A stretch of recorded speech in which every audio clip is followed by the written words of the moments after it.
breaking through, pushing back with a point of view. Voices loud, never gonna fade, rising up where the path is made.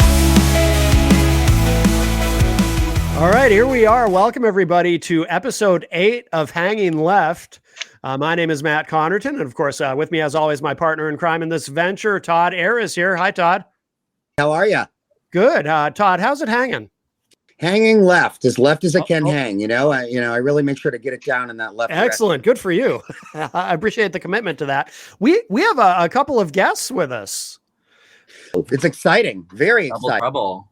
Now, one of these folks works with you on a daily basis, correct? They both do, actually, but maybe we kept that private because now it looks like I wanted them to think that these guys came on their own fruition, and there was no. I know we were just pulled off the street. There was no coercion. No, there was no coercion though. But still. We didn't kidnap them in a U-Haul and bring them here. Or anything like that. No ice kid. Good. So we have Jason up there in the upper right hand corner. It kind of looks like Hollywood Squares. Hi, Jason. Hello. Oh, I should have put a last name. I just realized you all have last names. So yeah, I'm Jason Quinno. I'm working on Sarah's campaign with Todd. I'm a college student. Before working with Sarah, my main experience, like politically wise, has been my involvement in 5051, a large pro-democracy nonprofit movement that's popped up throughout the country, but particularly the New Hampshire branch of it.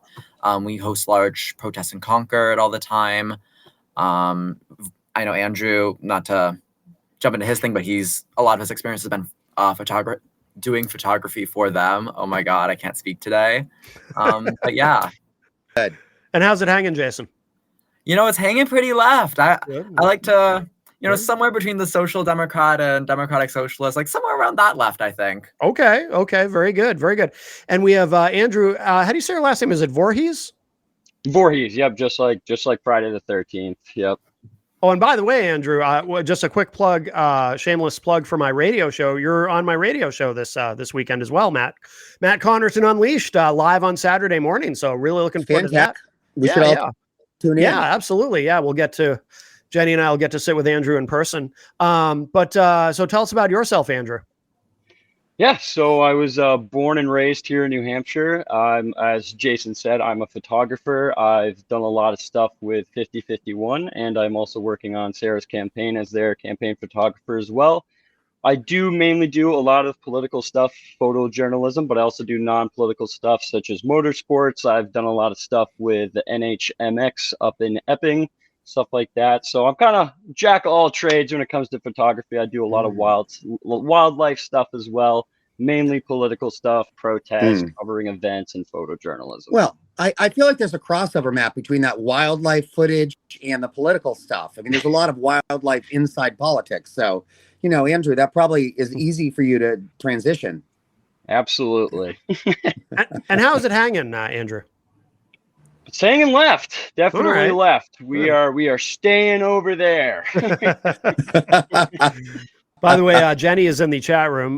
We are streaming the show live. I neglected to mention that. Of course, most people will listen to the podcast, but Jenny is in the chat room right now. Hello, Jenny. It's not showing up on the screen when I click it. I don't know why, but I can see it.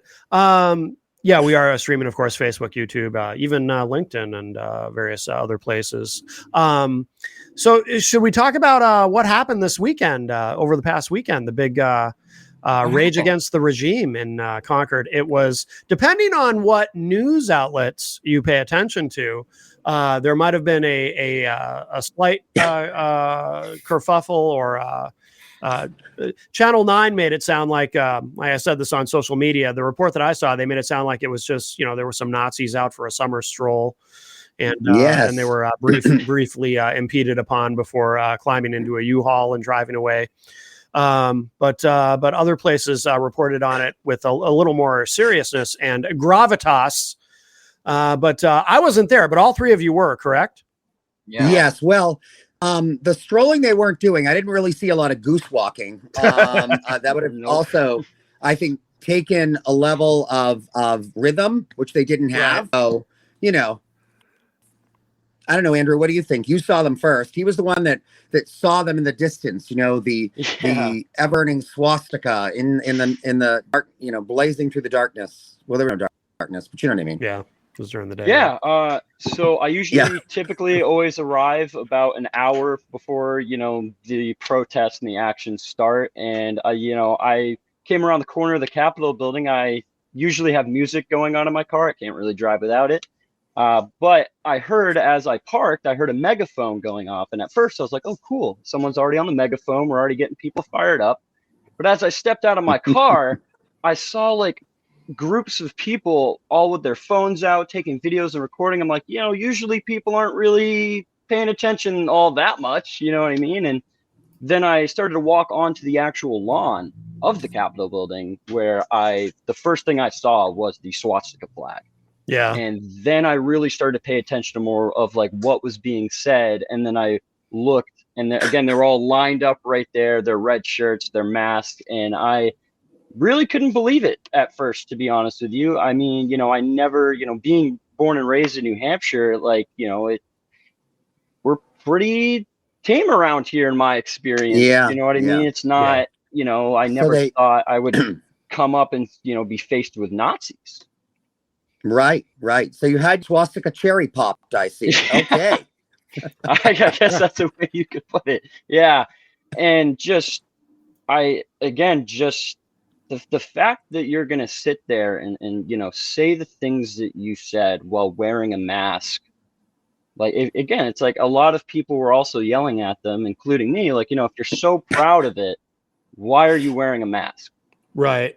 I mean, and actually, Jason, I think you put out a good point as a little bit of quick thing here. Jason said, ironically, these are the same people probably that were fighting over wearing masks the whole entire time during COVID. So now they really love these masks. I don't know. People who are like, I have a respiratory illness. I cannot wear this. I remember, so I would always walk to work, and I had to walk past the Capitol building. And back in, it must have been 2022, there was an anti-mask protest going on. And this one old, like 40-year-old man came up to me and went, "Unmuzzle yourself, brother." Oh, and it's like, I'm sure he was in that lineup, the other day. But, it's just the irony of, the master race of 5'8" Oompa Loompas. And this is coming from a certified short king. I'm telling you, these are not the cream of the crop of the white race. Let me put it like that. Yeah.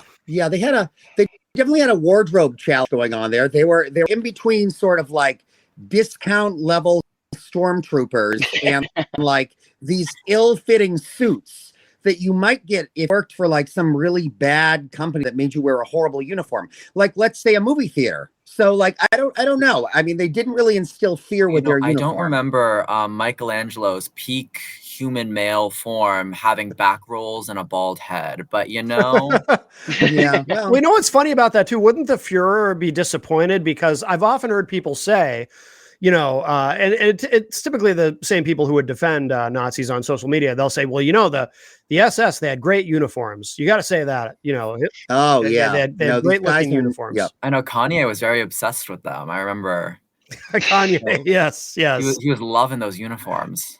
Well, we don't know. Kanye could have been there. Like, has fallen a little bit from fame. Well, we wouldn't know with the mask going on. For all we know.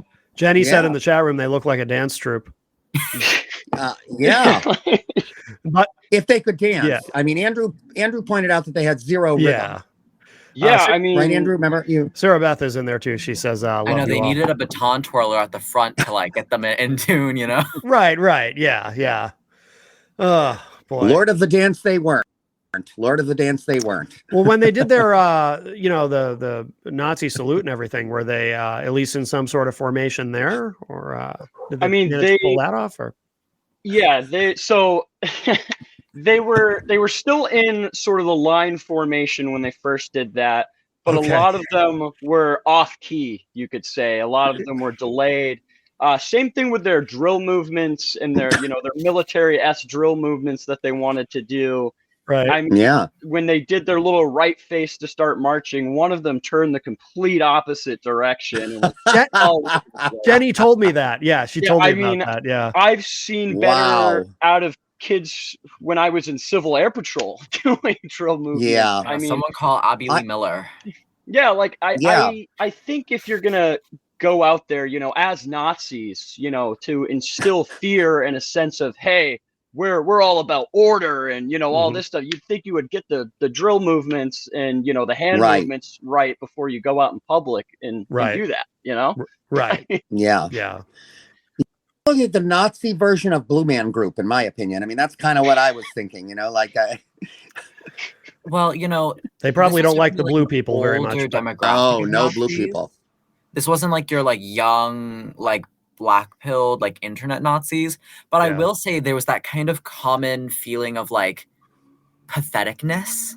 yeah. That, Yes, was very around there. much so. It's just very lame. It's giving your dad and his band that he plays with his other 45-year-old band members, and there's 3 people at the show. There's just this very I don't know, this desperation in the air. Well, I mean, that the is very men. palpable. You Which mean the it's guys it's that an have interesting contrast with what happened later by the co-op when they started beating that guy. It's Yeah. just this Yeah. very interesting mix of pathetic, desperate men, but that who they're there's kind of insecurity mixed with this delusion of being the master race and this intense violence that they want to commit and are willing to commit.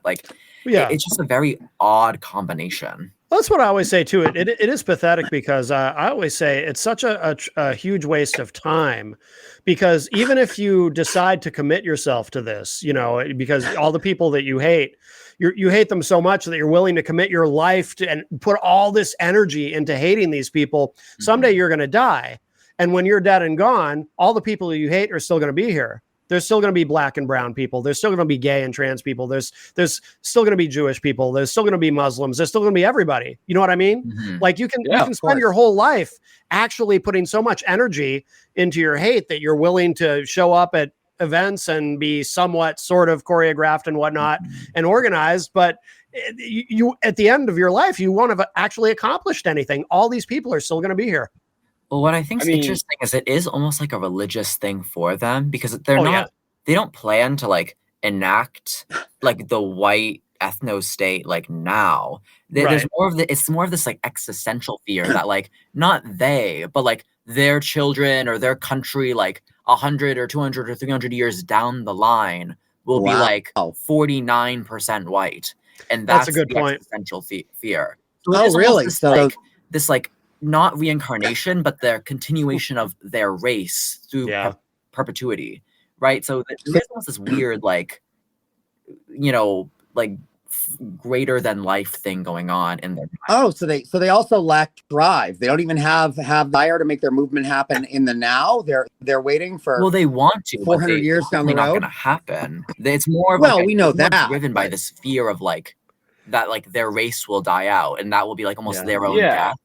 I mean, that's what a lot of these groups are, built upon, is that isolation factor of, we're under attack by these evil forces, and, we're the good guys, we're the superhuman, superior white bros who are, and it's just, again, they play on that, you have a lot, especially now, of these, lonely, the male lonely epidemic that people believe and stuff like that, and that plays a lot into it. The incel culture, bringing in, and that's kind of where the pipeline starts, is the incel culture, and then the rabbit hole ends up, what we saw at the Capitol building, and that's what those groups play upon, and that's what they use in their propaganda is, we're under attack, we are protecting ourselves. Right. And that's what we're under attack. So good guy. Right.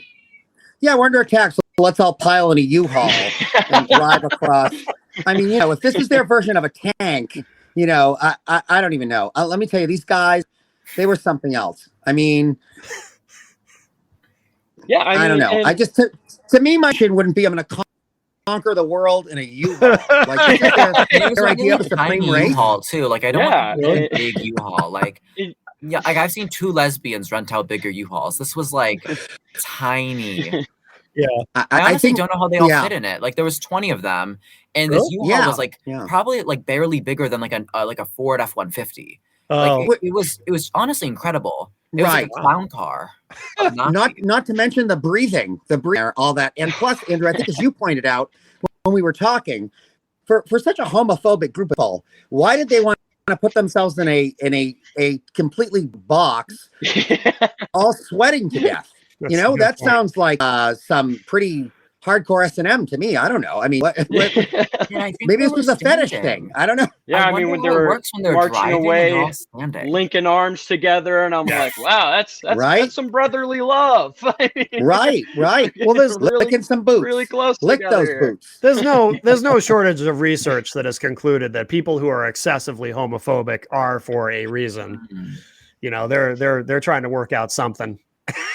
Although for the record, I think I can speak on behalf of all of us. We don't want them Mhm. a freaking closet or their U-Haul. Really, gonna go and Where are they supposed to go? Because I'm straight. I don't want them in my camp either. I know in the U-Haul and in a I guess they just have to be I incest. know. I hear El Salvador will take them probably. right, right. Venezuela, maybe. Oh, good lord. Well, to give the We thought it viewer- might be kind of fun to capture them and then like drive them to Lawrence and flatten all the tires and paint a swastika with an arrow that says Nazis in here. Yeah. And then just see how long they lasted. Yeah. You know, I mean, you know, like a little rat experiment. Right. to give the viewers a bit of a rundown on this group, they're called the Blood Yeah, that's Oak. true. We should Oh, get yeah, serious There's a here. yeah. specific Yeah, like yeah. Tribe. a blood tribe. Sorry, Yeah. there's particular brand of Nazism is very like Nordic inspired, which is again combined with the fact these are all probably like 5'8" Irish people. Very interesting.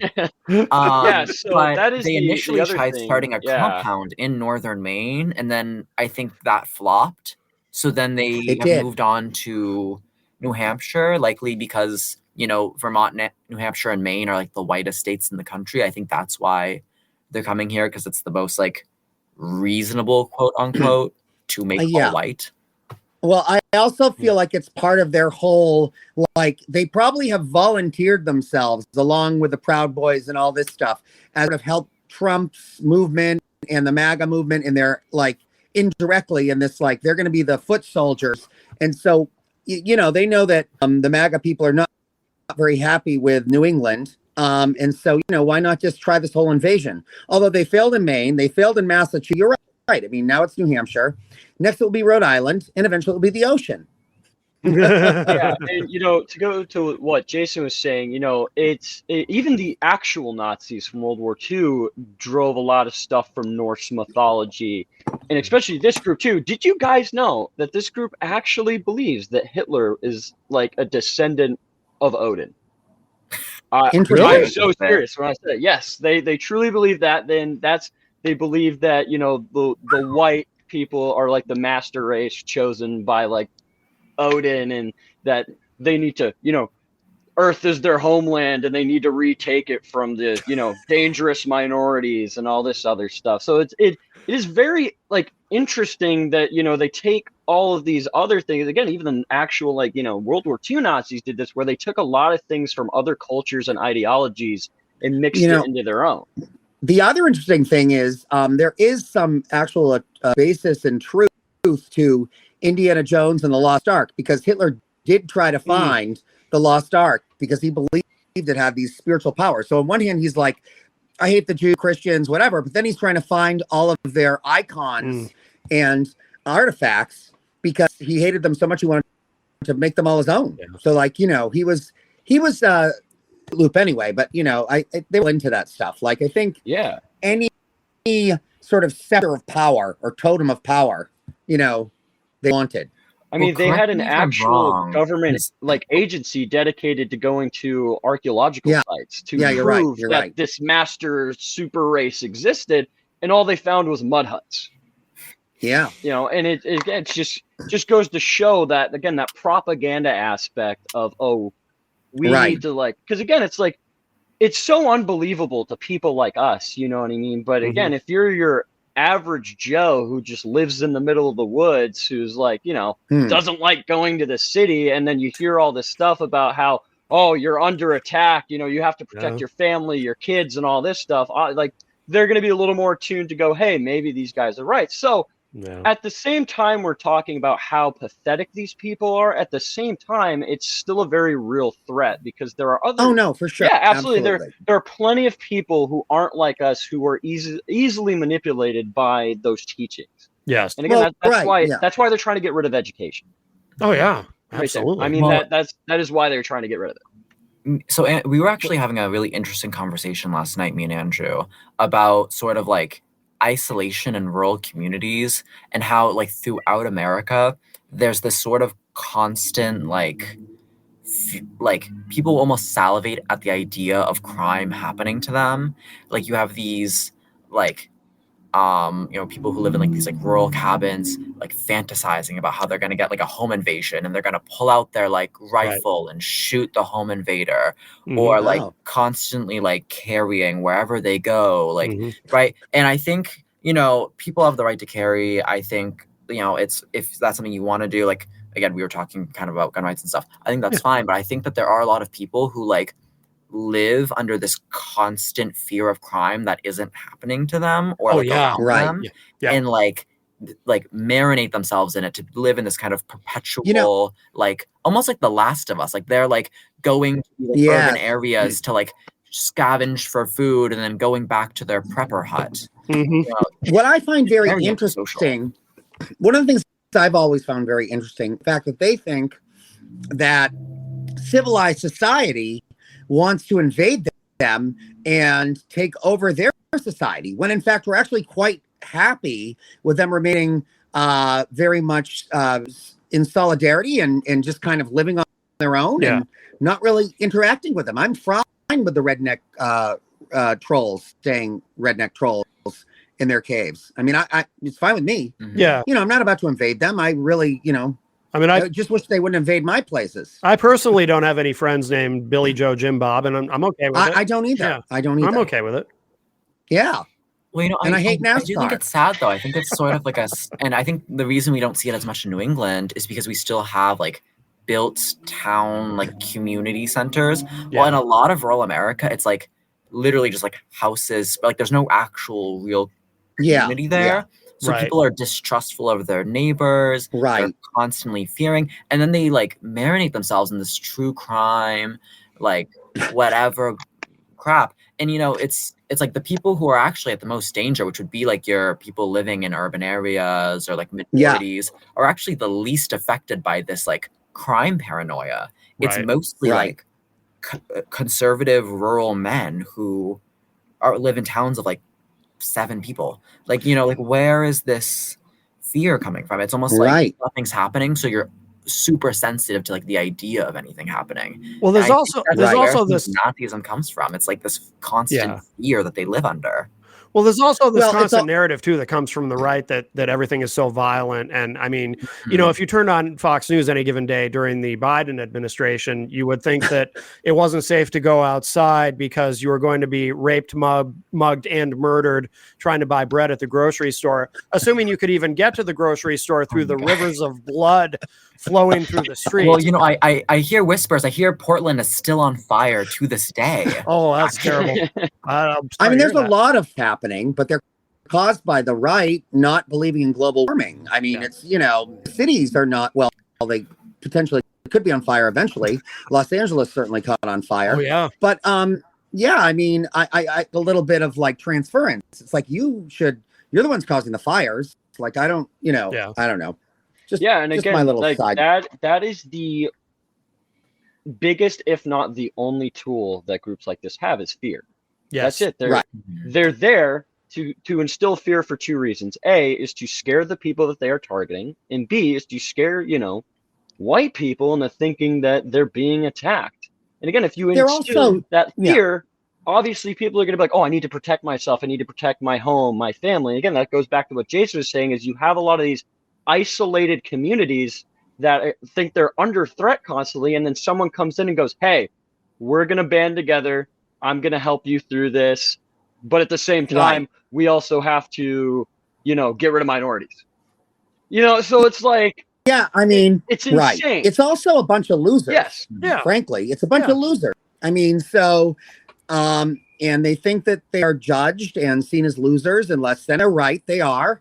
And so, yeah, I mean, what can I say? That's why I also think it's a bit of a mistake on the Nazis' end to come to New England, because, like, sure, we're very white, but like we're very We're also different from white people than hyper-educated. you would find in like Idaho or wherever I was. There are places that'd be much more friendly to them than here. Right. Yeah, their recruitment wasn't so good. Didn't work so well. Right. Yeah, actually, and to that point, why don't you guys? I'd love to hear a little bit more about that the moments that you saw and what you saw, standing there on the streets. Yeah, I mean,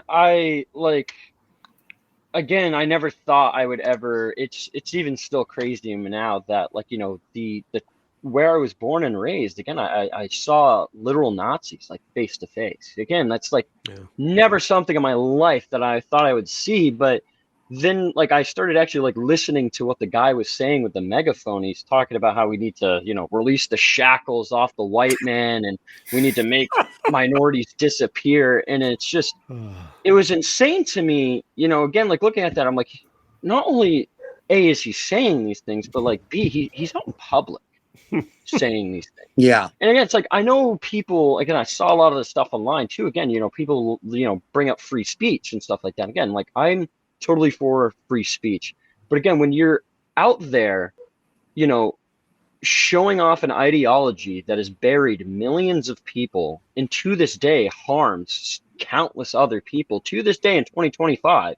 Right. And you're out there saying that we need to make certain people disappear in order to be safe and stuff like that. I'm sorry, but you should not be able to do that. Yeah, no, I mean, cultures that have a history of this and have chosen to make this kind of language illegal. I mean, that's what Germany did. Germany felt like it was necessary. At some point, it's something we've been about doing. It's certainly been discussed and been bounced around. I mean, if you even look at the ACLU now, they've changed they used to protect all freedom of speech. And now if it is hate, derived, or if it's based in hate, and if it's meant to instill hate or instill violence, then they no longer protect those speakers. Yeah. And, I think it became necessary to make that pivot. The other thing too, I said this over the weekend too about the whole free speech argument. So the Nazi defenders on social media, because Jenny experienced this, she posted about it, and the Nazi defenders will always get on there and stick up for the I call them Nazi defenders. They'll stick up for the free speech of the people who showed up. And technically, I think they're right. And I do think we have to be while the First Amendment is not absolute, I do think we have to be careful about banning certain types of speech, although the First Amendment does, law prohibits speech that incites violence and so forth. But the thing that I notice about the Nazi defenders is they will immediately defend the First Amendment rights of the Nazis while attacking, in this case, attacking Jenny, who posted about it, while attacking her for saying, hey, there's Nazis here. And it's okay, so these people are very passionate about defending the First Amendment rights of the Nazis, but they don't seem to be at all interested in defending the First Amendment rights of the person who's criticizing the Nazis. You know what I mean? It's very weird. Yeah, it's very challenging. Well, plus they want the free speech to take away other people's free speech. I mean, literally, the belief of Nazis that's what it is. Let us say what we want so we can take away everybody else's rights. Yeah, exactly. Right, you should let me say whatever I want, but then once my ideas get popular, I'm gonna take away what you can say. Yep. But I want to you and Andrew, because you actually had some really interesting responses to your photos online about how people are reacting. Yeah, I'd like to hear about that. So this is the other thing when it comes to, as a photographer, it is one of the most important things that we have is the undeniable proof of photographic evidence. Because I did see a lot of stuff online, somebody commented, they were photos or it wasn't real. People started flooding him with my photos. And then he proceeds to go, those aren't real. Of course. Buddy, I was standing there in person, seeing it with my own eyes, photographing. What are we talking about? And then he loves to bring up the photo of the Epstein banner, where he's Trump loves Epstein. He goes, oh, see, they're not anti-Trump. So I'm like, okay, the photos are fake until it benefits whatever point you're trying to make. Of course. And even then, like whatever you just said, it doesn't matter if they're anti-Trump or not, dude. They're not. I don't think they were. They're I mean, not. either way. It doesn't matter if they Right, are or not. right, They're not. right. But what's Like, interesting there, though, is that I think initially he was like, he assumed that the Nazis were pro-Trump. Like he made the connection. Right. And then he was like, of course. Yeah. oh, well, see, these are actually not pro-Trump Nazis. So, liberal. So, and that's the thing, like, I but it was think the a way lot he of assumed people- they were. And I Right, feel like of what's course. interesting about the Epstein thing is, you know, a lot of these, like I said, were like more probably, my guess would be Gen X, maybe like older millennial Nazis. But I think the more insidious thing is the larger base of like young far right people who exist now. There's a lot of people who have gone down these far right pipelines, and they might not self-ID as Nazis. And just like, you know, we've seen with much of the online left, they are also very complacent. Mhm. But they are there, and they can promote, you know, your like Nick Fuenteses, or even like your Candace Owens, you know, people who are actually like true anti-Semites, you know, who will be like, well, I liked Trump before he was, you know, taken over by the Jewish plot, or, you know, whatever crazy thing they Right. believe. And like that is like an actual, I mean, probably the bigger problem. And you also have these people within the MAGA movement, like especially if you're talking about, you know, the MAGA royalty, if you will. They don't care. Like they're basically going to use whoever is going to cause the disruption and deflection from the real agenda, whether that be Nazis or you know, white power or whatever. They could care less. Those people are being used as well, but that is right out of the fascist playbook, right? I mean, you get the angry mob, you know, the dolts who don't have they're just angry, but you know, want to get out there and beat people to death with clubs.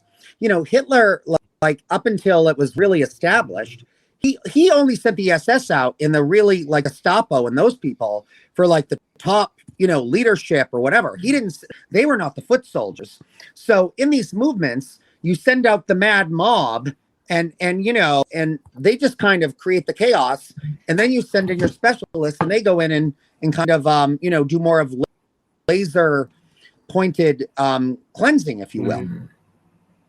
Yeah, I mean, like seeing all the, you know, again, just all the discourse online where it, instead of people focusing on the main threat and the actual issue of the Nazis, people were fighting amongst themselves like it was a Democrat and a Republican issue. It's not. It's an American and a Nazi issue.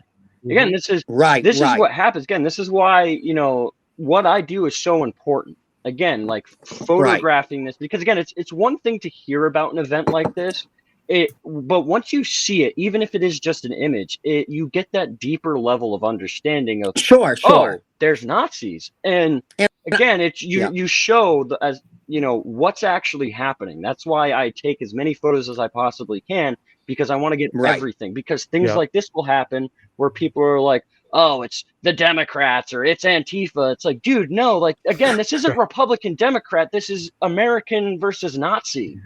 And notice if they were like actually tuned in, they would realize that, I mean, look at Kelly Ayotte, the leadership, even the extreme MAGA leadership, I will tell you publicly, will always throw them under, because they literally just want them to go in, cause chaos, hurt people that they know if they hurt them directly, it will hurt their brand, because they have to at least be able to, like, plausible deniability. They're able to argue, we don't support violence. We would never, look, we're not a violent movement as far as like the MAGA leadership. And then, I mean, they'll let them fall in their own sphere. They're really just using them. Everybody, you know, they're not going to be supported by the MAGA, you know, leadership. One of the other interesting like pieces of discourse that was going on around the photos was, I know people were almost attacking you, Andrew, for like quote unquote like platforming the Nazis by taking photos.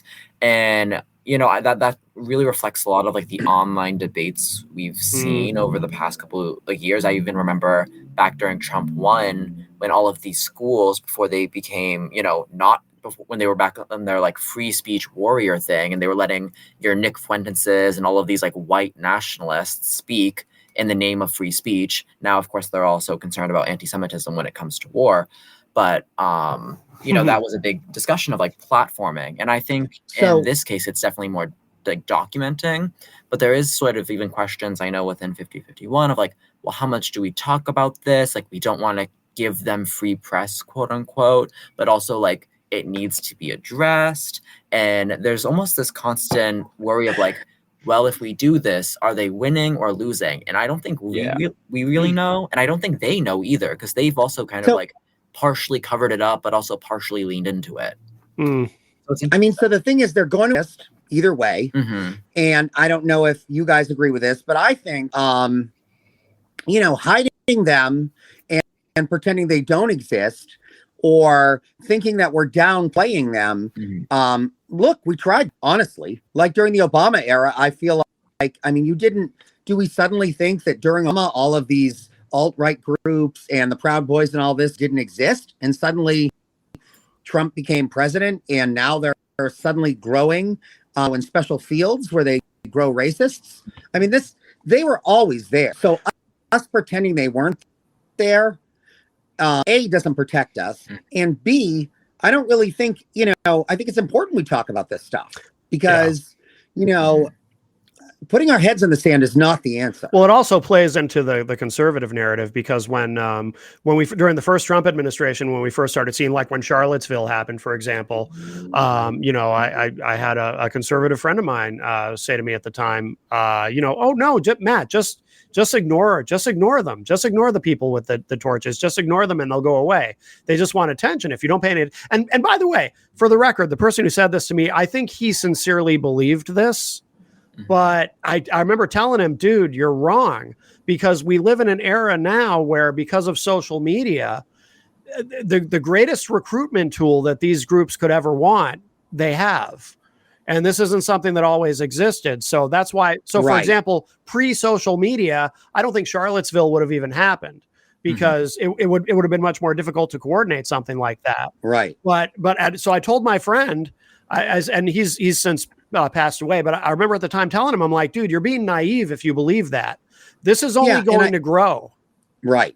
And I think the biggest concern for me, almost like this, if we're talking about like people, especially the under 8 group that they're infiltrating, it's basically child abuse or neglect. And so I think what's most important is that people like us get out there and talk about this, so that these, number one, I mean, I jokingly say, you know, who cares or whatever, but obviously if we can also, you know, get out there and show people that this is not okay, this is not acceptable, this is not what most society wants you to act like.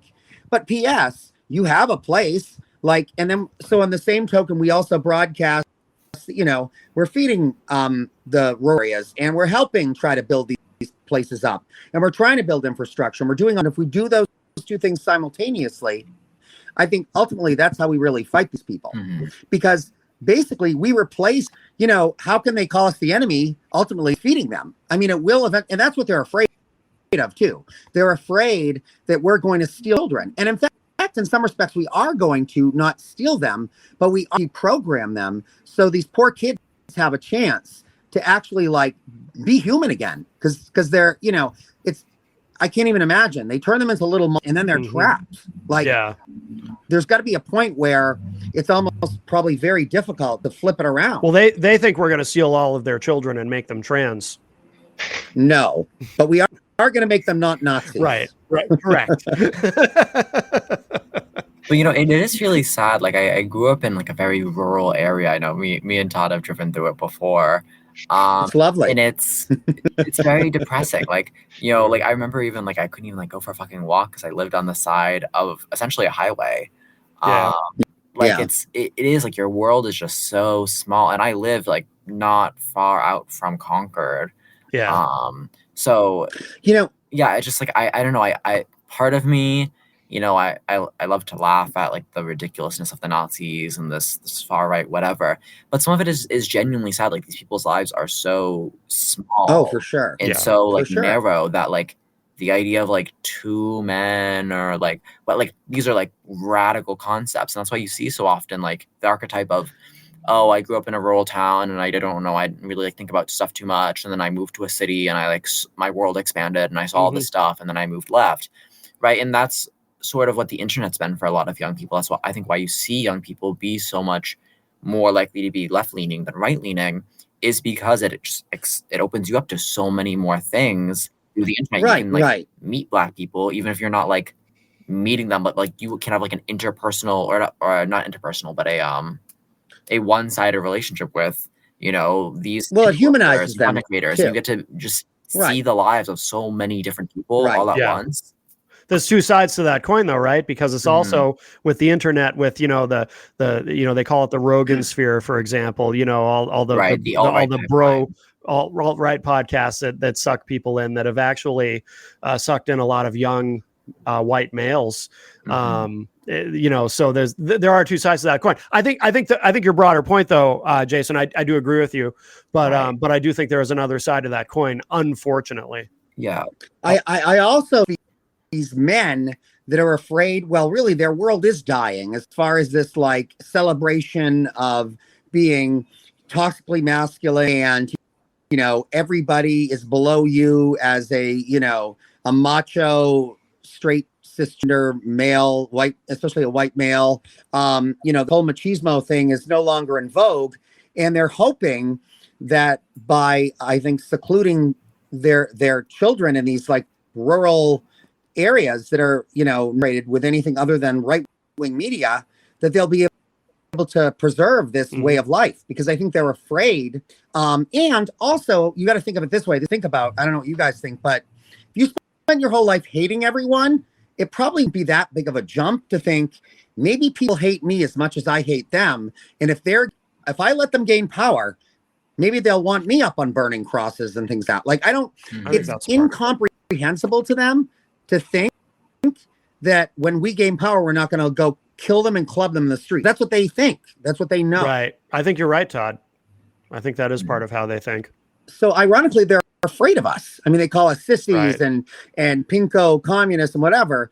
But what they're really afraid of, plus they know in many cases, I'm sure they feel inferior intellectually. So like, shit, I mean, we don't necessarily agree with these people, but clearly they're doing a good job doing something, controlling the narrative and that sort of thing. So they are dangerous. I'm sure they see us as dangerous. That's the thing with fascism, and is like, this is very well documented. There's always a sort of contradiction between the enemy is both extraordinarily weak, but also all-encompassing and super powerful. Mhm. You know, my favorite thing I always think of when this comes up is that when the Japanese were reading Mein Kampf, they were like, oh wow, the Jews are so powerful, we need to like recruit the Jews to help us.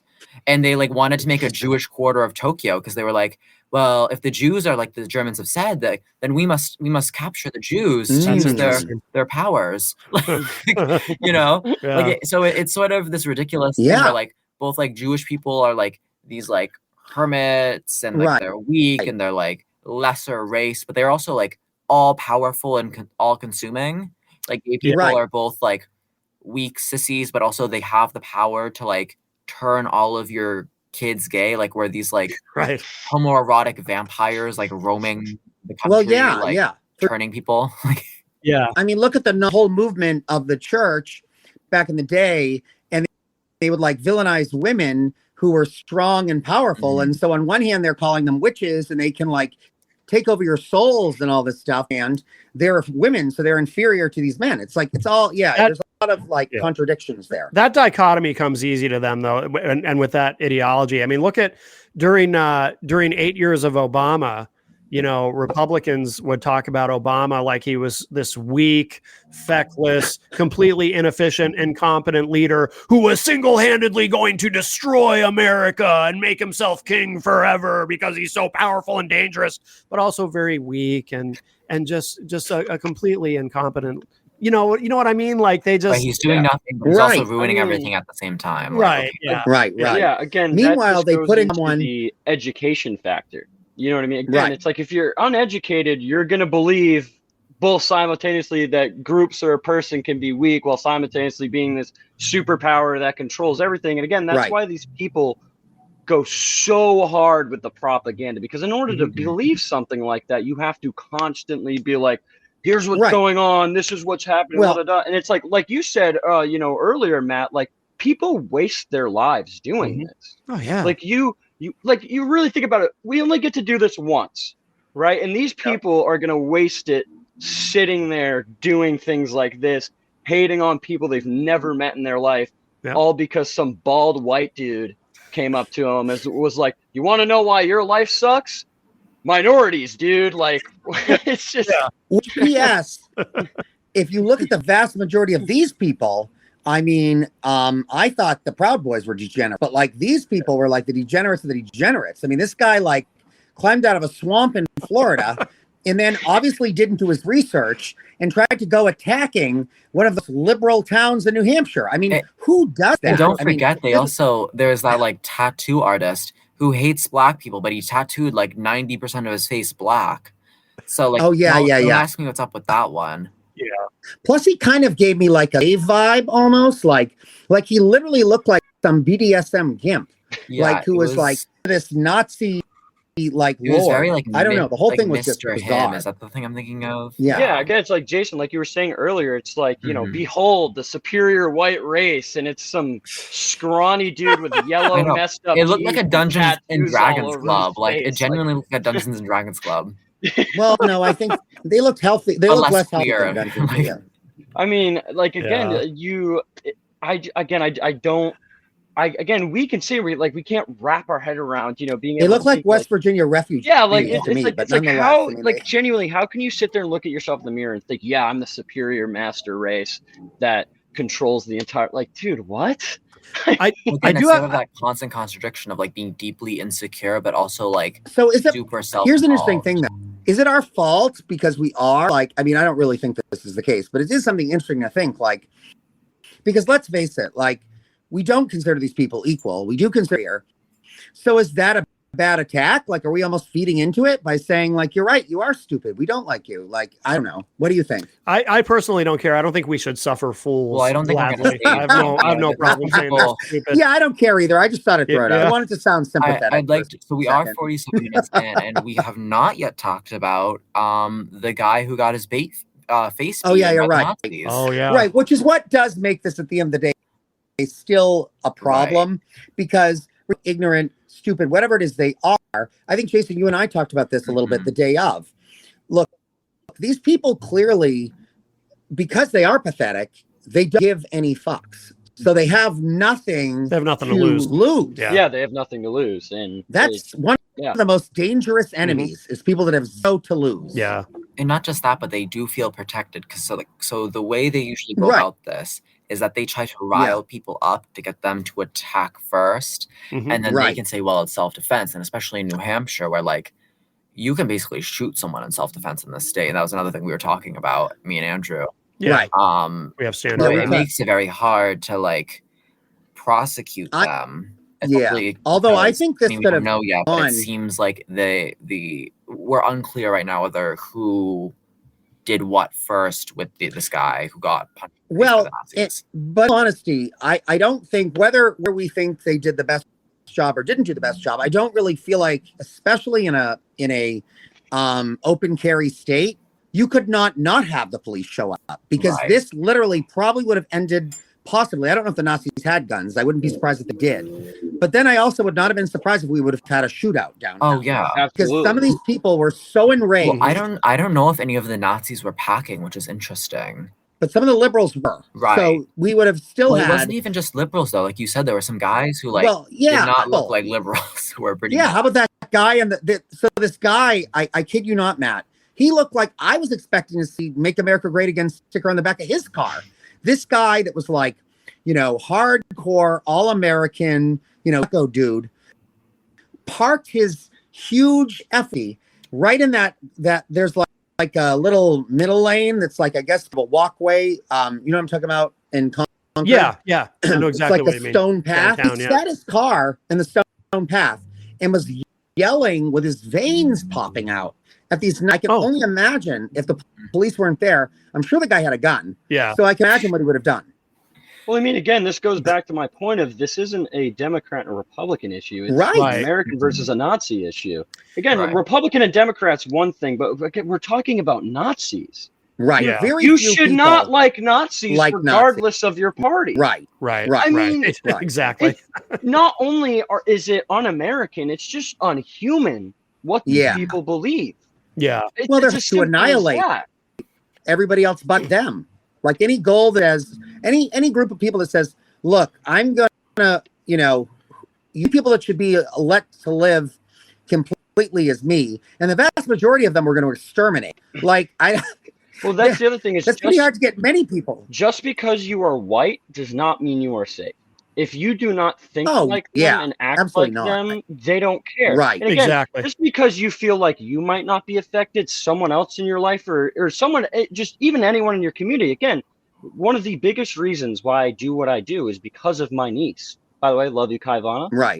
But she's mixed, and I do not want her to grow up in a world where she has the possibility of being killed because of the color of her skin.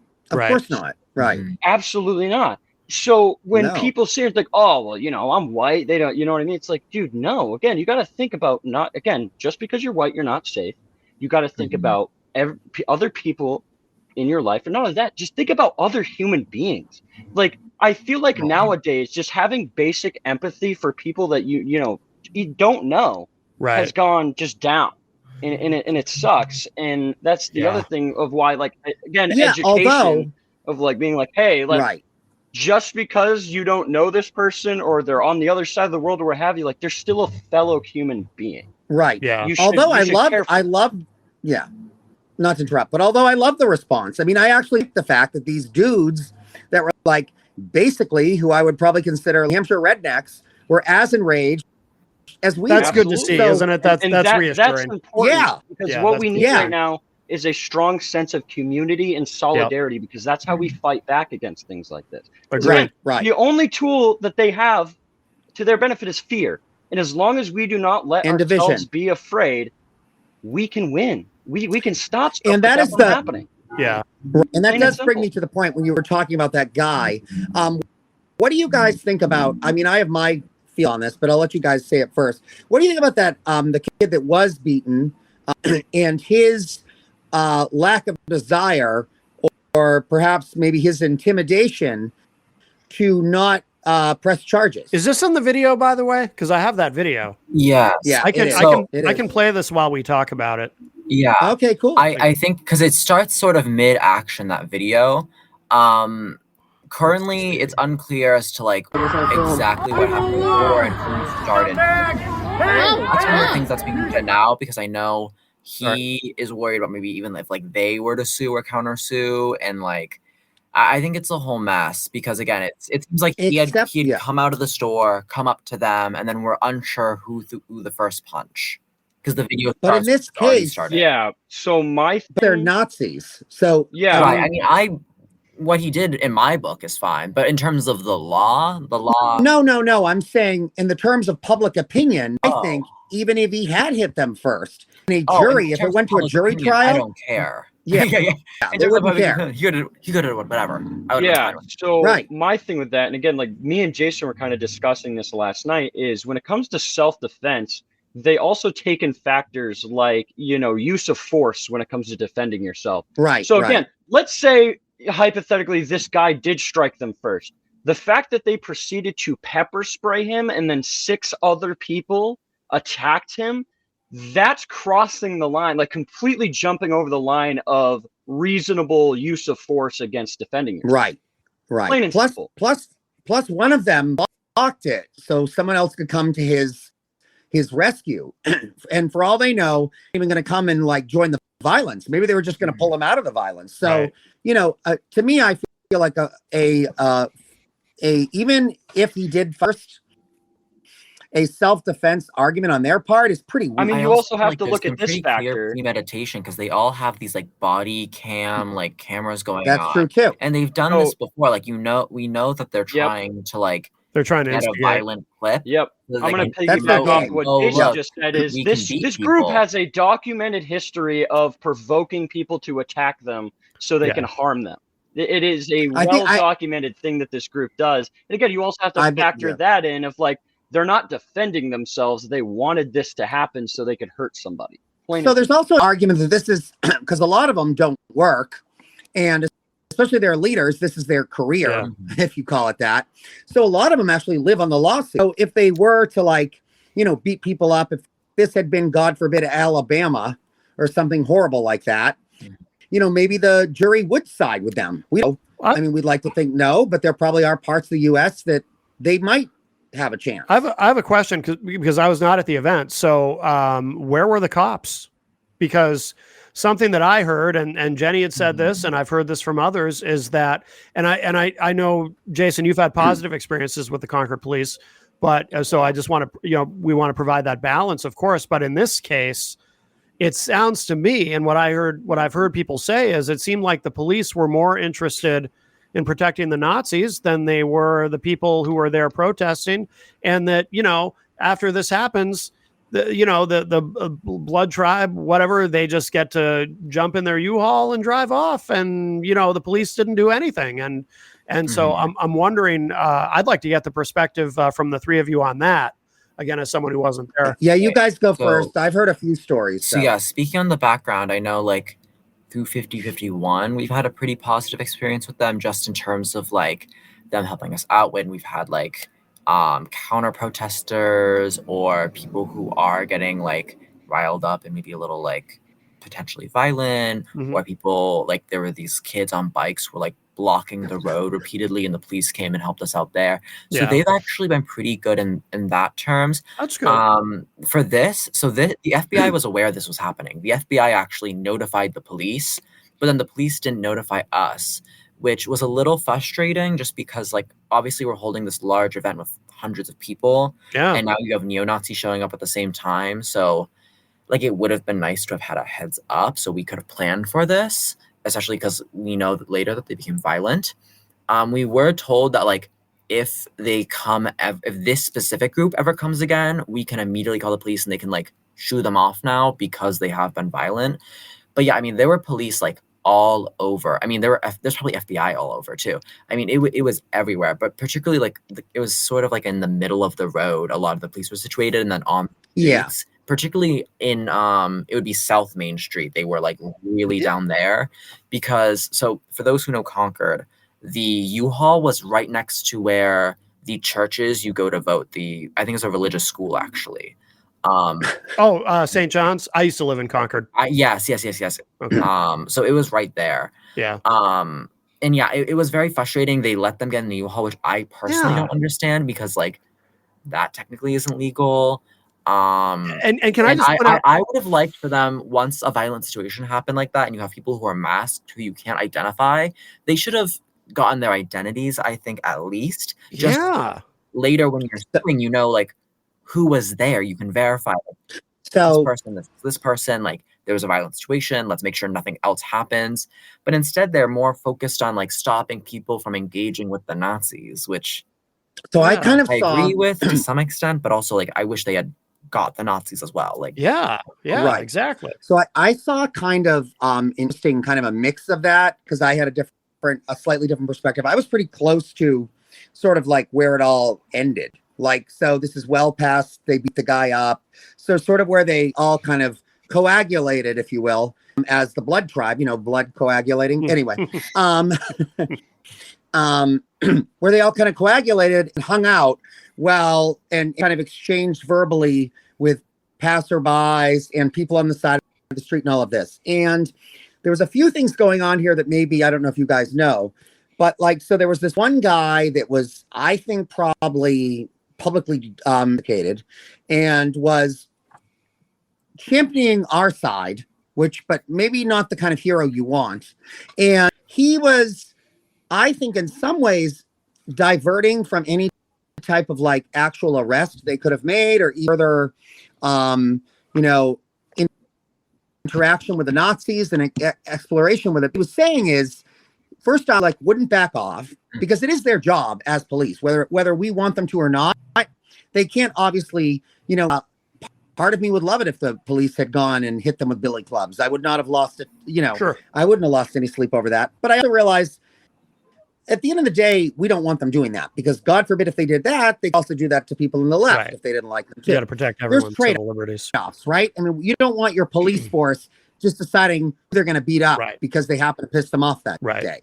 So I'm glad that they weren't violent back. I mean, that was actually a good thing. The other thing is this one dude was like, yeah, well, if you try to stop me, I'll beat you up too. So we had some stupid, that's why I'm guessing he was drunk. Some stupid quasi-homeless dude challenging the police, which took away their focus. And then, plus he's yelling, F Nazis, the Nazis are yelling back, come at me, bro, take my mask off. So it's all absolute chaos. So I don't know. I'm not a policeman. I'm actually, and I'm not one of these big, pro cop guys at all by any stretch. I also have to understand the fact it's not an easy situation. And that combined with the fact that I only have had, at least with the Concord police, positive interactions, it would seem to me weird that all of a sudden they became neo-fascist in this situation, almost oh my God, we can be the real fascists that we are. Right. So I don't know. I don't know what was going on, to be honest. There were a lot of craziness. Yeah, I guess my thing is I don't know if it's a holdup in terms of the law cannot properly address this, or if it's a holdup Right. in the police did not properly address this, And the truth is probably a mix of both. Right. Well, I mean, it's not like they're going to be perfectly prepared for a Nazi rally coming, even if they the other thing is warning. Right. The other thing that's very interesting, not to interrupt you, but this is something to think about.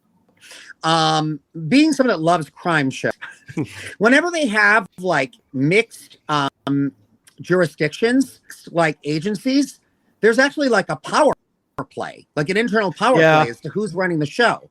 So the FBI, if it was the FBI or the ATF, I'm sure, not to be whatever, but for lack of a better word, I'm sure trumped the local police and the state statey. True. I'm sure there was a jurisdiction battle going on over here. Yeah. So there's all of that inner politics going on as well.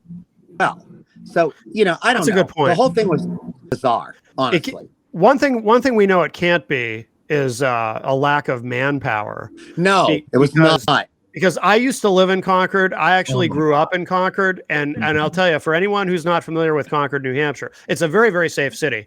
But you can't look 10 feet in any direction without seeing a patrol car. Concord is so heavily policed. At one point, and I have no idea if this is still true today, but I know there was a point where Concord, New Hampshire had the most police per capita of any city in the entire country. I don't know if that's still true now, but there are police everywhere in that city. Because I saw a couple people on social media saying, oh, they probably, you can't expect the police to do everything. They probably didn't have enough cops. No. Oh my, yeah, no. There were FBI patrol. There was there had been at least I think the entire Concord PD had been there. It was dozens of Concord PD cars. There were state troopers there. Everyone. The fire truck was there. There were ambulances. Yeah, you would have thought there was a shooter on the. To give you an idea, so South State Street, South Main Street. It is not a pedestrian friendly area. People do not just walk on South Main. Right. It's not very friendly. The street was full. People were must have been gone out of their cars to stop by after seeing it was kind of packed. I've never seen South Main Street that busy. Right. It was insane. Everyone was what's going on? It was this kind of game of telephone going on. We couldn't tell if there was one person who got hit, 2, 3, where the Nazis were, what was going on. Nobody knew. Plus, there was even a sort of even myself, now that I think about it, it's it's we heard the Nazis are there, to arms, the Nazis are here, and we all went chasing them. I don't know what we thought we were going to accomplish when we caught them. I don't know. Right. So it was the opposite of like run away from the fire. Everyone ran towards it. Yeah. Like, everyone's like, yes. That's funny. Well, It was interesting. Yes. We've been we're just at over an hour. Should we start to wind this one down? Is there anything about this we didn't talk about or explore? Or Did you want to talk about the victim? oh yeah. I don't know what's going on. I mean, I don't think he's pursuing charges, or he's Okay. at least considering maybe. But yeah, it seems like this might just all blow over, which again kind of sucks. I would hope there'd be some action. Yeah. I think I'm the kind of person who always likes to think of like the future. Yeah. And I think it's a really interesting conversation in terms of like, again, like where should the limit of freedom of speech be? Like, can you just describe Nazism as like inciting violence inherently? And this was another conversation, like I know me and you were having, Andrew, of like, you know, whatever we do, like whatever limits we impose on the Nazis could be used against, for example, pro-Palestinian protesters at colleges. And we actually saw that in Germany, which Germany has much stricter anti-Nazi and anti-defamation laws. And they did use them against German students protesting what was going on in Israel. Yeah, you have to be very, very careful when restricting speech. You do. Yeah, I mean, I feel like this is like a pretty cut and dry, like they wanted to come to incite violence. Yes. And I think this is more of like, my question here isn't really like how, like, should the law, and more of like, how do you craft a law that specifically targets this? Because I do think it is distinct in a way, like, there has to be some way you can separate this from like peaceful protests, you know? Right. So I think that if we use kind of like the if you know, to do the law, we kind of looked at the version of the ACLU's mission statement. I basically, and I'd have to like do a deeper dive into it, but basically, if the speech is not hate that is meant to drive a level of aggression and ultimately create violence or intimidation, then that is not protected speech. So I think that you could make that rule, and I think we would have to make the compromise that even if it is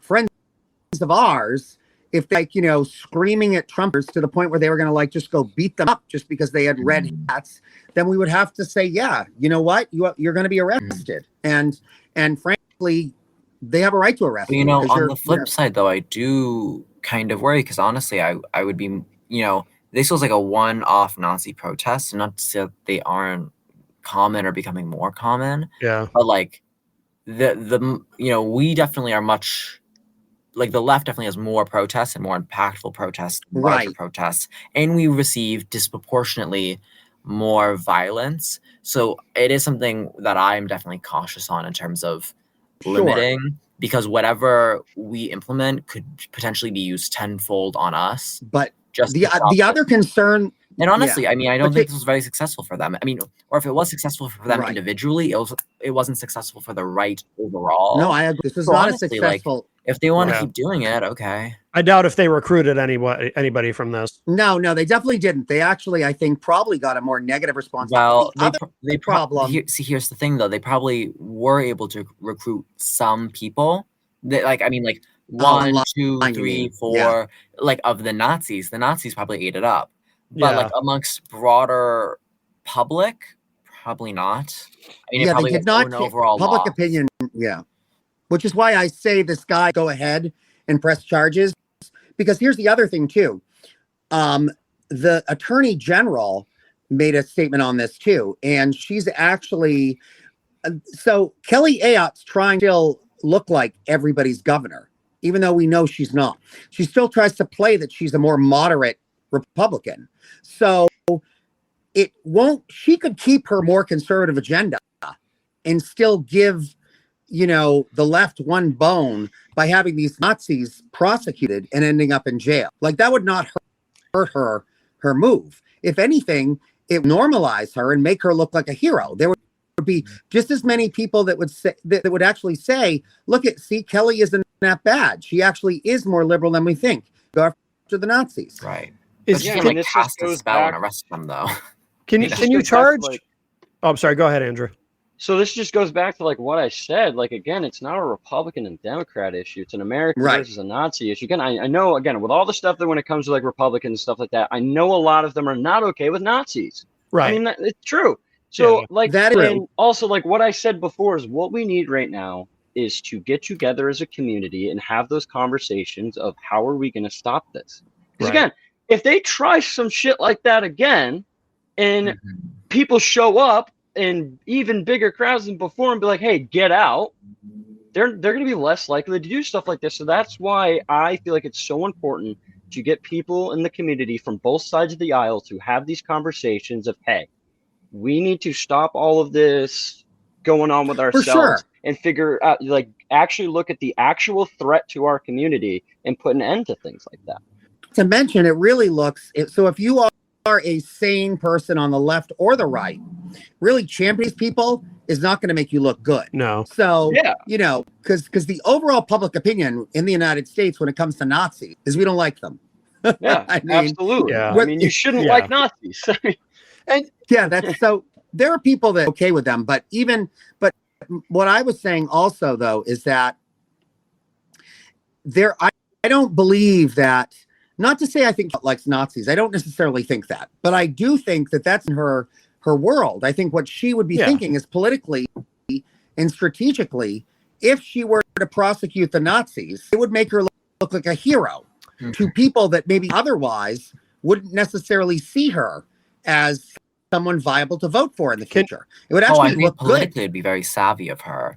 Right. But I don't think she doesn't have that power. Again, she can't just like wave a wand and prosecute the Nazis. I mean, she can probably open doors and move things, but if the guy doesn't want to press charges, that's step one, nothing can happen. Well, she could go, what I'm saying is so if this were let me say like DC, for instance, is a very strong hate crime. The police, all of us, we would not need the kid to press any charges. Right. The fact that they did what they did, we could say we threatened, and then we could press charges against them, and they would be tried for hate crime. Can you charge them for? I doubt we have those on the books though here in New Hampshire. I don't know. I'd have to know if she like were to I mean, I think what she could do is work to create like specific legislation around this, as like I'm kicking this out of the Granite State, and make it a whole thing. But I think the reason that'd be so successful for her too is because she knows like on the right, a lot of even like the more like right-wing, alt-right groipery types it wouldn't be a thing that would stop them from voting for her. It'd be very like performative in that way, because she's not actually stopping like the harm her party's doing to minorities. She's just going after this like specific group of niche Nazis that like no one really likes. Is there a way to charge them for conspiracy to incite violence? Is that a thing? I don't know anything about the law, but I feel like I think the fact that the kid is involved. So this kid, I don't know enough about, but like the guy that's their head who didn't have his face covered, he does have like notoriety within the power alt-right movement, and he's known for he's actually the main story. You guys can look it up. It's on a podcast. There's a whole story about this guy who is ill and getting pushed out of Maine. And he basically documented it all. He infiltrated it, all this stuff. And he used, I think, the power of social media and some other things. And I think he did end up getting the FBI involved, because what he went with is, again, they were trying to form a paramilitary, like training camp. So most governments, conservative, don't want, a group of citizens trying to form a separate military. Yeah. I mean, I wonder where they're situated now, though. This group has a long history. Are they living in New Hampshire? I mean, this group has brought rifles. That's the guy that did it. For it. I mean, this group has a long history of inciting violence. And again, you're trying to stage. Yeah, you're trying to stage a training camp. You're bringing rifles to events, and then you're going to go you're going to go out and you're going to talk about making certain groups of people disappear. Like, is that not a threat?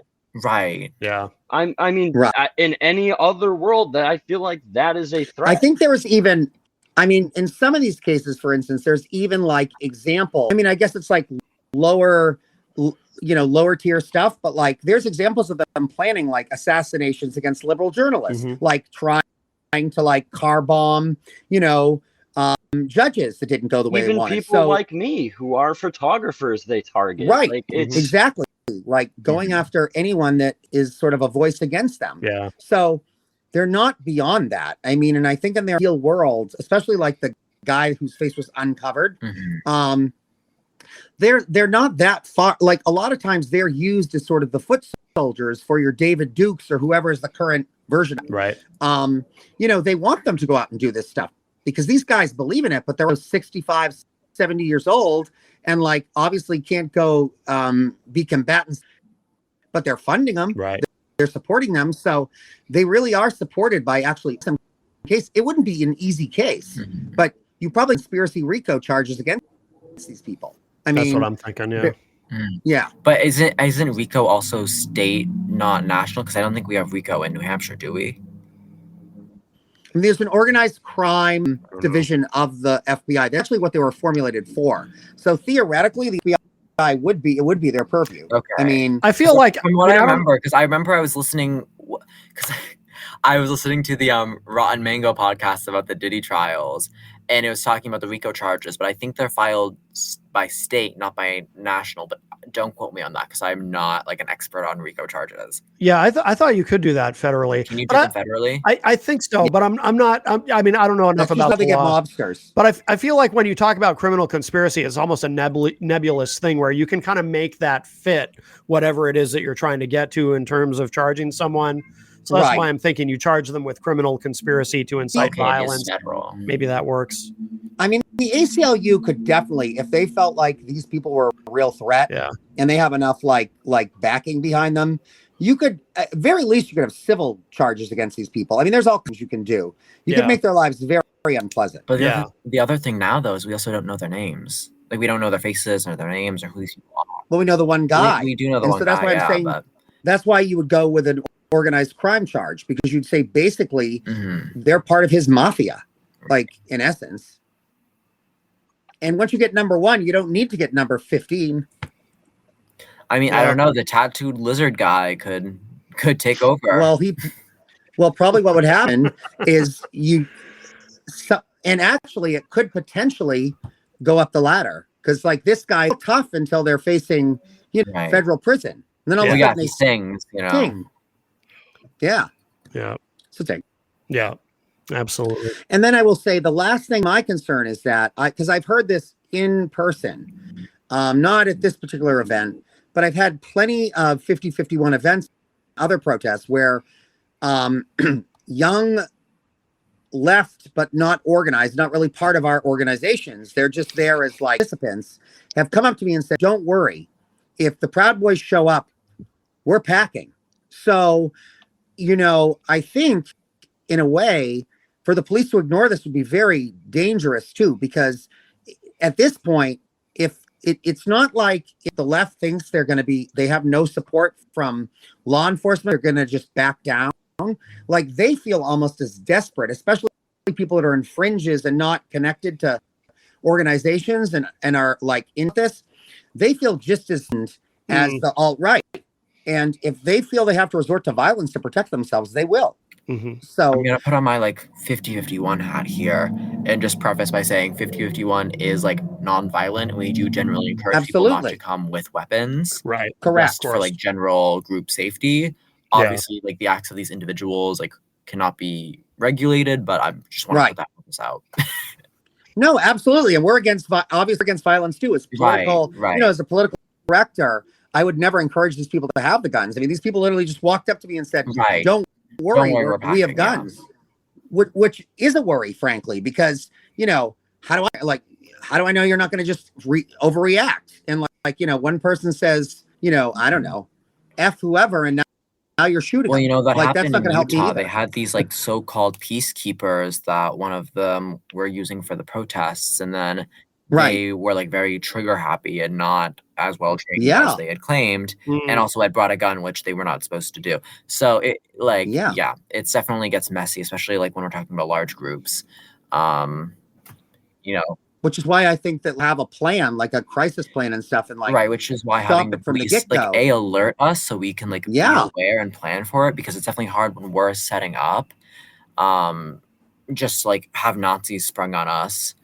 And it also like, again, like public wise, like these people are like literally going there threatening the life. Like it's just interesting how if they had said this about like an individual, like we are going to eradicate like XYZ person, like that would have been a crime. But to say Yes. a group of people, well, that's not a crime. It's interesting because if anything, the second one's worse, but because it's not like an individual person, it's not counted as defamation.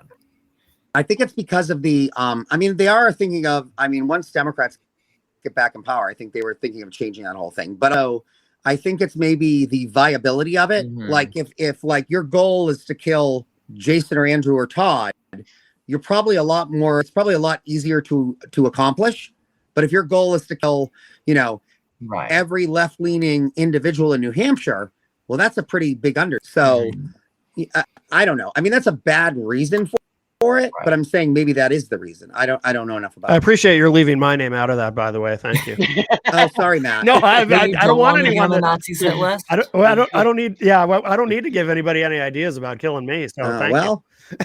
You know, it's interesting to see how like far spread their ideology has gone. I mean, even I don't know if people follow like international elections, but like Japan has like Sensato, which is this like super far right group that wants to make Japan for Japanese people or put Japan first, which is interesting because like the country's already like what 97% Japanese, but they're like worried about this. Like their lives are being ruined by like the 3% of foreigners they have. Like it's again, it speaks to the sort of delusion of like no matter how ethnically homogenous these countries get, they're still like so worried. That's interesting. You know, and it's just interesting how it's spread. Like they even use like the America first, but like Japan first. And this is true for a lot of countries. And even you could argue that you always have Trump's style of politics was stolen partially from Orban's style of politics in Hungary. And it's this rise of this new sort of like liberal fascism, like this fascism that operates within the liberal system, that doesn't fully try to like take over the government, but it like slowly backslides them. So it's almost like liberalism is the catalyst. So yeah, it's like, and we're seeing that now with even what you're saying is the liberal system allows them gerrymandering and stuff. Not, you know, I personally support Democrat. If we're already gerrymandering, I support Democrats. That could be another episode. But you know, we're seeing like more and more election rigging now. Yeah, on both sides, but especially Republicans. And I do think it is worrying because we are really like we are experiencing intense Democratic backsliding that is reminiscent of what happened. You know, now we have all these other countries that are also starting this process now. Yeah, that's interesting. That's interesting about Japan, though. I didn't know that. All very interesting. Yeah. Although Japanese have been known to be nationalists before. I mean, look at the red zeros. Right. Yeah. I mean, they were but crashing it's not just on Japan. deck. I mean, it's every country. You have Norway. You have I think Finland, you're going to find this in every country. The Netherlands. You have, I mean, even Spain and Portugal. Well, even in Africa, there's like pecking orders of like certain, you know, sects of different, and you know, in African cultures that are superior to other groups. So it's always the case. I mean, and then you're always going to have your power hungry people that also are smart as far as smart manipulative and know to exploit this to get what they want. Right. So it's all very interesting. All right, we probably should get to wrapping up. Yeah, well, the show. I feel like people actually, you know, watch this. Yeah, I think this is a really productive conversation, and like it's definitely again something we're gonna have to watch out for.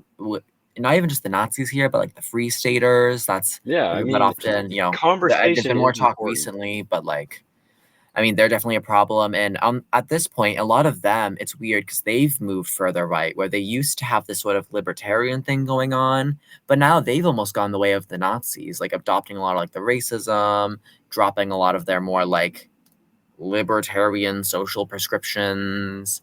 So it's interesting. It's definitely interesting in New Hampshire, particularly because it is the epicenter of this like right-wing pivot in New England. Yeah.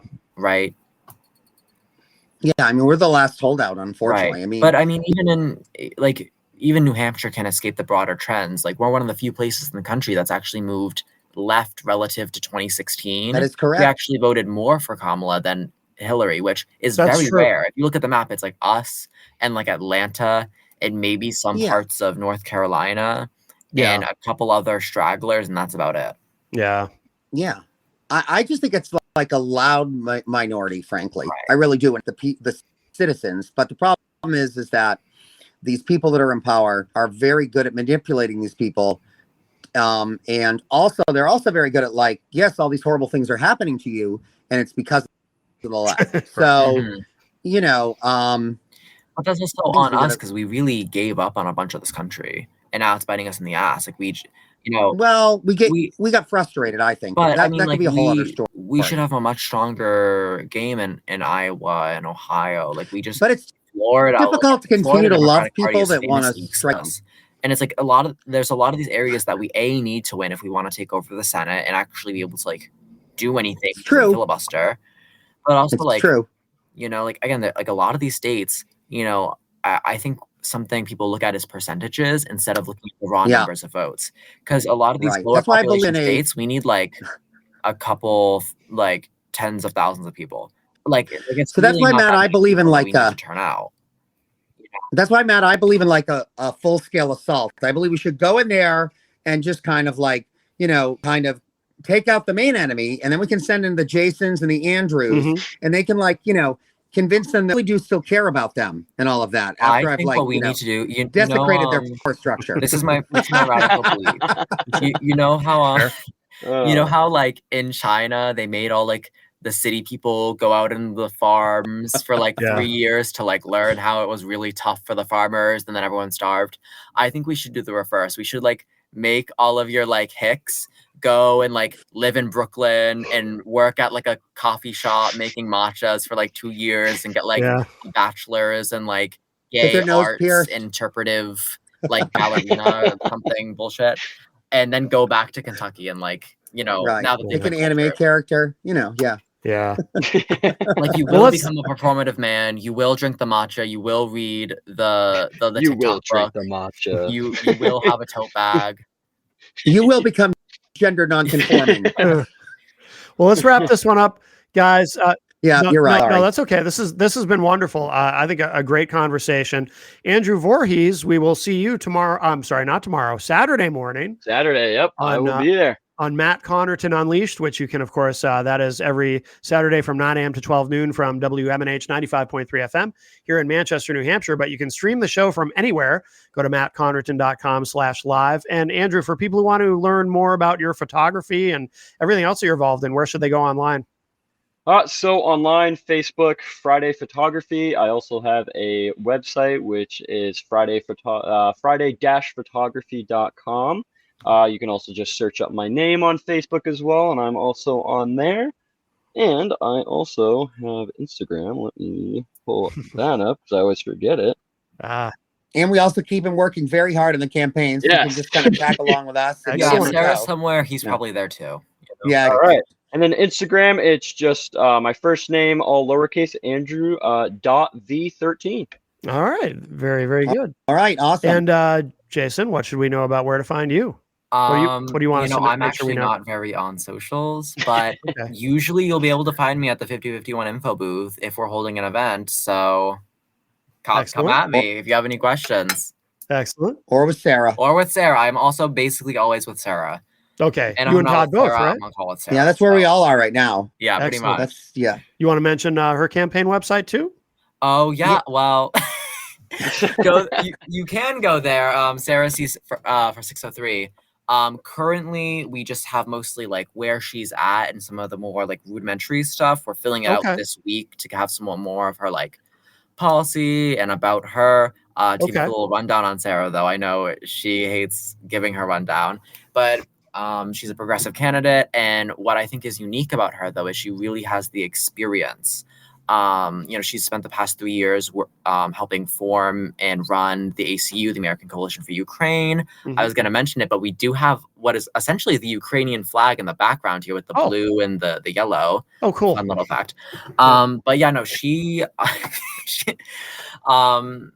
super experienced. She's met with like Congress. She's helped craft legislation for like some of these multi-billion-dollar Ukraine aid bills.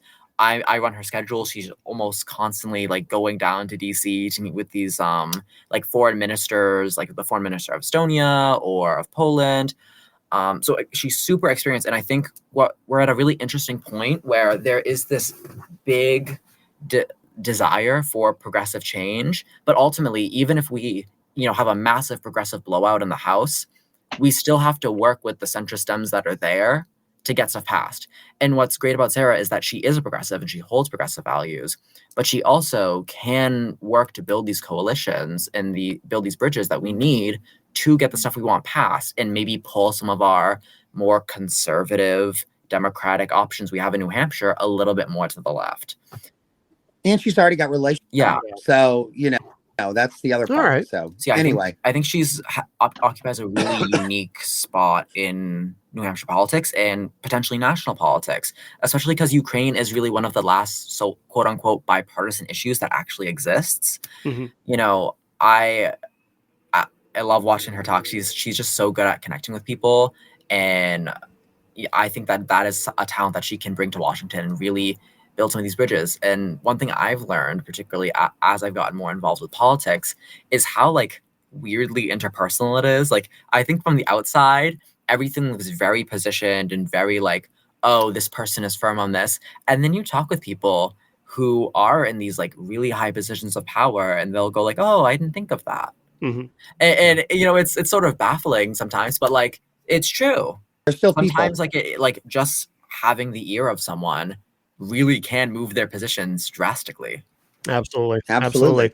Very good. Very good. Well, thank you. Thank you both, Jason and Andrew, for joining us. Todd, anything to add before we go, or anything you want to mention about? No, I think we've gone, a long time. Yeah. And furthermore, Oh my God, I think an hour and a half we've passed.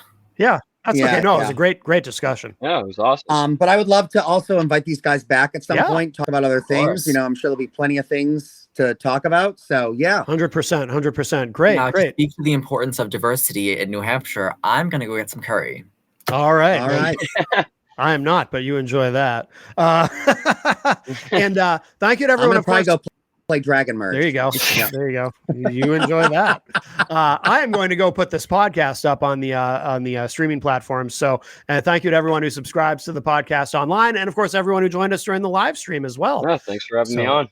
Absolutely, we'll do it again. Andrew, we'll see you Saturday, and I'm sure I'll be on again sometime. Absolutely, very good. Yeah. All right, thank you everybody. This has been episode 8 of Hanging Left. Hanging left, yeah, we're breaking through.